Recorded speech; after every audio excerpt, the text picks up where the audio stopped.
Salut les amis, nous sommes encore là pour échanger un peu avec vous dans le cadre de nos capsules explicatives.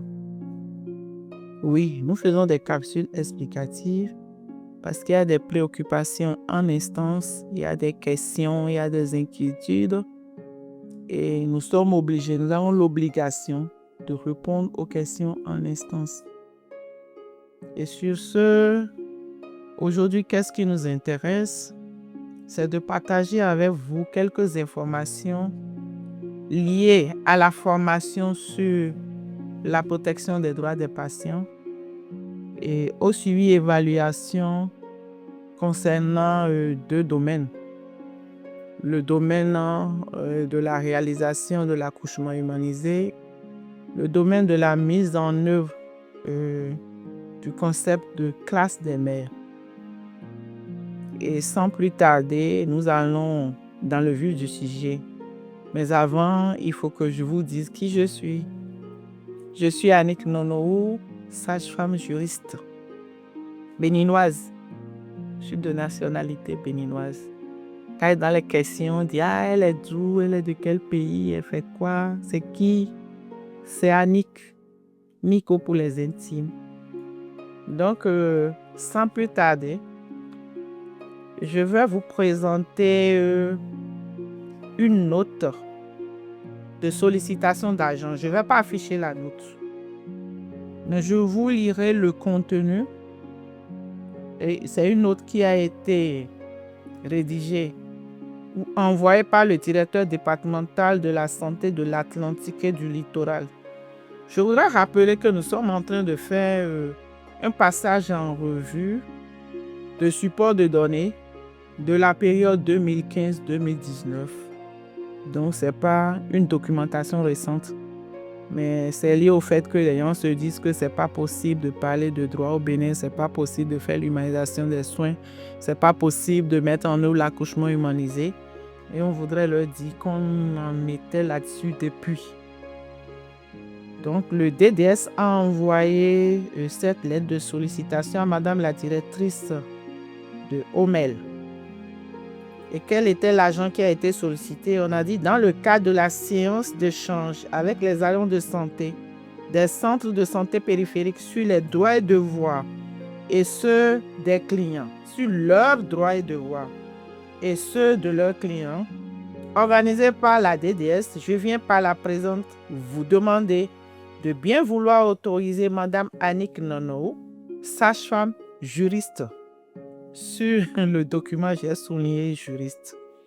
En service sous vos ordres pour prendre part à cette importante activité du 23 juin au 3 juillet 2015. C'était au temps du DDS puis Gunado. Au début, je n'ai pas voulu donner le nom, mais quand on fait trop d'abstraction, dans un contexte où les gens se posent des questions, on va se dire, bon, peut-être qu'elle a lu, elle n'a même pas donné le nom de l'autorité. Cet ancien DDS étant toujours en vie, ceux qui veulent peuvent échanger avec lui pour savoir s'ils n'ont pas travaillé sur cette thématique. Donc, dans le temps, il y avait un calendrier qui avait été établi. Le 23 juin, on était au bureau de zone Cotonou 1 et 4. Le 24 juin 2015, on était dans la zone sanitaire Cotonou 2 et 3. Le 25 juin, hôpital de zone de Ouida. Le 26 juin, zone sanitaire Cotonou 6.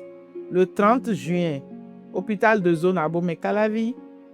Le 1er juillet 2015, zone sanitaire Cotonou 5. Et le 2 juillet 2015, au bureau de zone Alada. Pourquoi j'ai essayé de lire ce tableau?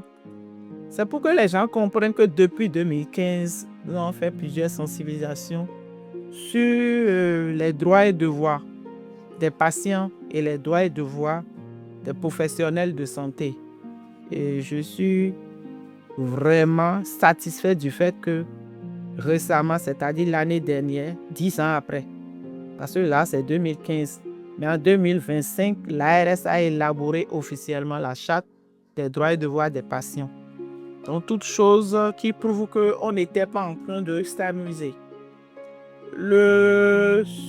cette partie du document que je vous montre là, c'est mise en œuvre du plan d'action établi au Japon par Annick Nono. Voilà le document. Ce sont mes fiches d'activité, mes fiches de suivi. Sur ce document, il y a une sensibilisation qui a été faite le 20 janvier 2016 à la salle de conférence de la DDS Atlantique sur la même thématique. Le représentant de l'administration a signé, les représentants des cibles ont signé et la réalisatrice de l'activité, c'est moi-même, j'ai signé. Je ne voudrais pas montrer le nom des autres, mais moi, ma signature est là. Si nous vous montrons tous ces documents, c'est pour permettre à tous ces gynécologues, obstétriciens, les sages-femmes, les membres d'assistance aux victimes, la présidente de l'INF, parce que dans le cadre du congrès de la CISFA, qui a eu lieu dans la première semaine du mois de juillet, nous avons échangé sur beaucoup de choses. Et j'ai eu le temps d'expliquer aux médecins venus du Nord et du Centre qu'il ne s'agit pas d'une nouvelle thématique parce que les gens ont vu des émissions, des capsules sur les réseaux sociaux, notamment sur TikTok, et des choses ont circulé dans les groupes WhatsApp professionnels et les questions, les préoccupations allaient dans tous les sens et il y avait tellement d'inquiétudes. Donc, j'ai voulu quand même partager ces informations pour qu'on comprenne que le Bénin est dans ce processus il y a très longtemps et que ce n'est pas Madame Nono qui fait du désordre. Moi, je suis là pour vous rappeler. Étant à la fois sage-femme et juriste, il y a une association des soignants amis des patients qui milite bien sûr pour la riposte au VGO d'ici 2030, où la pratique sage-femme sera évaluée. C'est important que nous apportons ces informations, ce n'est pas de la pagaille. Ça, c'est une note de service qui a été prise au CHUMES quand j'étais encore surveillante générale. Ça, c'est une note de service qui date du 19 décembre 2018. L'objet de la note de service dit quoi? Dépôt des statistiques en rapport avec les activités de protection des droits des patients et de promotion de l'humanisation des soins. Le directeur général du CHUMEL invite les surveillants, les répondants d'humanisation des soins à déposer les statistiques en rapport avec les actions de protection des droits des patients et de promotion de l'humanisation des soins réalisées de janvier à décembre 2018, au plus tard le jeudi 30 décembre 2018 à 16h. Et le directeur a signé.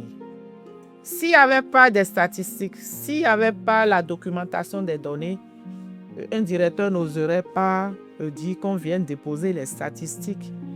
Donc, pour tous ceux qui pensent que la protection des droits des patients n'est pas mesurable, l'humanisation des soins, ce serait difficile d'évaluer, ce n'est même pas possible en Afrique, il faudrait qu'ils comprennent que non seulement nous avons mis en œuvre ces activités, nous avons documenté les statistiques, on a des données quantitatives et des données qualitatives sur cette thématique. Et le Bénin est devenu un pays inspirant, tant au niveau régional africain qu'au niveau mondial. Et il y a toujours des délégations qui continuent d'arriver pour exploiter nos documents, pour s'en inspirer et faire la contextualisation dans les pays. Je vais continuer la présentation des documents en passant très rapidement sur la grille de supervision d'offres de soins promotionnels maternels. Cette grille a été élaborée par le chef HCO, chef service des hôpitaux des soins infirmiers obstétricaux de la DDS Atlantique en 2019. Le document m'a été transmis le 18 janvier 2019. Mais déjà en amont, j'avais mis à la disposition de cette personne tout ce qu'il fallait pour intégrer les rubriques concernant la protection des droits des patients, l'humanisation des soins. Donc, je ne vais pas lire toute la grille, mais je vais lire des portions. Ici, on a parlé d'existence d'affiches ou de boîtes à images DSC sur différentes thématiques. Planification familiale, droits et devoirs des patients, droits du naissant. Elle a pris en compte même les droits du naissant. Comment se réalisent les soins promotionnels dans les établissements de santé? Ici, elle a dit, est-ce que la classe des mères se réalise? et elle a mentionné tout ce elle va évaluer. En bas, il y a enseignement sur les droits fondamentaux et devoirs des patients. Elle vérifie quand elle va en supervision ou pour les monitoring, savoir si ces choses se font. Et quelque part en bas ici, il y a accouchement humanisé. En bas là, il y a accouchement humanisé. Donc ça se faisait bel et bien. Si ça ne se faisait pas, il n'y aurait pas de supervision là-dessus. Ça ne va pas apparaître dans la grille de supervision. Et cette grille, c'est la grille qu'ils utilisent dans tous les départements d'ailleurs. Je finirai avec ce support en revenant un peu sur le récapitulatif qu'elle a me fait le 20 février 2019. Je vais cacher le nom de la personne, mais elle a signé là. Et moi, j'ai co-signé. Donc, dans les domaines concernés, elle a ciblé les choses. Elle a parlé de bien-être. Soins promotionnels ciblés. Par rapport à la santé maternelle, elle a ciblé les soins promotionnels en CPNR, la classe des mères, des accouchées, des gestantes, les droits et libertés individuelles en salle de naissance. Par rapport à la santé néonatale infantile, elle a ciblé la vulgarisation des droits des naissants et de l'enfant, la classe parents-enfants. Et par rapport à la santé ado-jeune, il y avait la classe ado-jeune, IECCCC avec les groupes de parole. Je tiens à féliciter cette dernière. Malheureusement, elle n'est plus de ce monde, paix à son âme. Mais je suis très satisfaite du bon travail qu'elle faisait. Malheureusement, elle est partie sans passer service et la continuité ou la pérennisation des acquis pose un peu de problème et amène tellement de questionnements. J'ai dû rechercher cette fiche pour pouvoir permettre à ces nouvelles responsables. Quand je dis nouvelles, sachez que c'est femmes parce qu'on me reproche ça souvent, mais nous, on est en train de faire la promotion de l'égalité des genres. Vous allez voir maintenant, quand on dit professeur, il y a le professeur, il y a la professeure. Et quand on dit la professeure, il y a eux à la fin. Donc, dans certaines vidéos, j'ai vu que les gens m'ont tagué. On se moquait de moi pour dire pourquoi je dis la responsable. Quand c'est une femme, c'est la responsable. Dans le cadre de l'égalité des genres. Je vais finir cette capsule en mentionnant que non seulement il y a eu des supervisions au plan départemental par les institutions de la République, notamment par l'IEDDS, par le ministère de la Santé, mais si nous tournons le regard vers les PTF, notamment la JICA, qui a financé beaucoup d'activités dans la période, je tiens quand même à partager avec vous le titre de ce document. On a dit activité du verre, la DDS, revue de performance de la réalisation des classes des mères de l'accouchement humanisé. Et c'est une activité qui a été réalisée toujours en 2019 pour évaluer ce qui se faisait dans les départements concernés. En ce moment, la JICA ne couvrait que l'Atlantique et le littoral. Donc, les professionnels de santé à différents niveaux ont été invités et il y avait 32 personnes. Comme quoi, si on passe jusqu'à ce que la JICA valide dans le PTA qu'on doit faire une revue de performance des données, des statistiques en matière de classe des mères d'accouchement humanisé, c'est que l'activité se mène.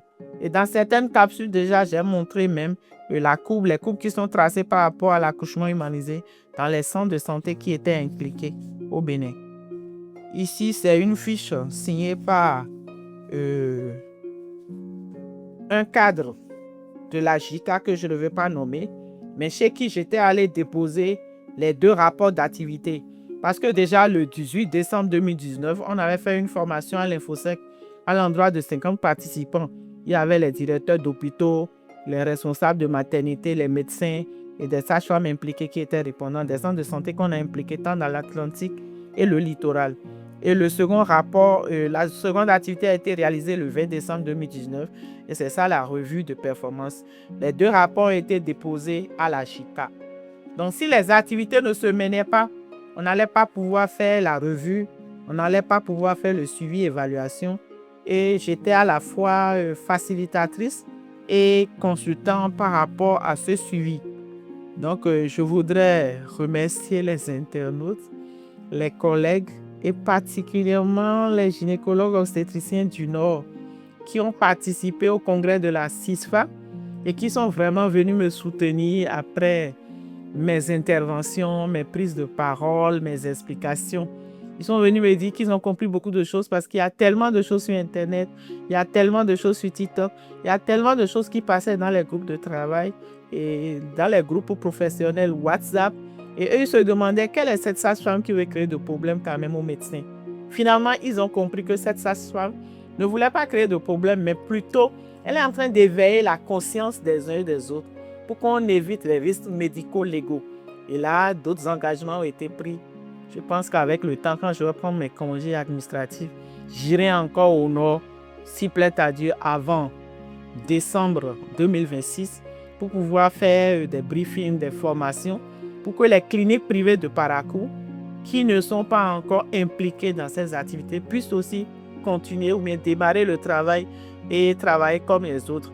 Sans support de données, sans information, avec leur bonne volonté, ne pourront rien faire. Mais là, les choses sont en train de changer progressivement. Je rends grâce à notre Dieu Tout-Puissant. Et puis, je vous remercie.